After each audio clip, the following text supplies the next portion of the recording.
I want to add another warm-up exercise to your list. You're just gonna draw circles. It sounds simple, but it's really difficult to do and extremely useful. It's definitely the warm-up that I use the most before a figure drawing session. If circles are too boring, then draw donuts or cookies with chocolate chips, Cheerios, moons with craters, pepperoni pizzas, target practice. That's a hard one. And my personal favorite, I like to call the gumball machine, where you're just stacking various size circles on a page. Another that I got from Peter Hahn is splitting your page into rows of various heights and filling them with circles.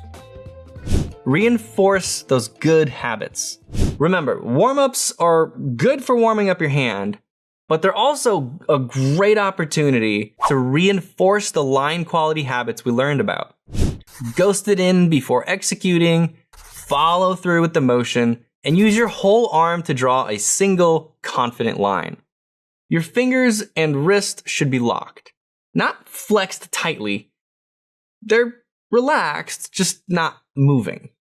For really small circles, like M&M sized, in a real drawing, I would probably put my hand on the paper and use my fingers. You can get more precision that way for those tiny shapes. But for this exercise, use your shoulder and elbow even for the tiniest of circles to fine-tune that shoulder.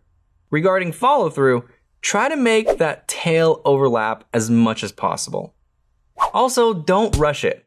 When filling a page of 50 circles, we allow ourselves to rush through and mess up the circle that we're drawing now because we know that we have a bunch of other attempts to try to get it right. It's also annoying to draw that many circles, so our impatience gets the best of us. But you should treat each one as if it's part of a real drawing. Try to make each really good. Slow down a bit. Practice for the big show. If you're looking for a way to make it a little harder, when you're done filling the page, go over each circle and try to draw the same circle on top of it perfectly. It's a lot easier to see the difference between what you wanted to draw and what you drew when it's so easy to judge it in real time. It's really good feedback to have to correct yourself as you go. It's easier to draw a random circle on the page. Even if it's a little bigger or lower than you intended, if it's a nice circle, you'll call it a success. But you wouldn't get away with size and placement issues in a real drawing. Very experienced artists have a hard time drawing a perfect circle. But you want to get to the point where you can get close enough and not feel stressed about it.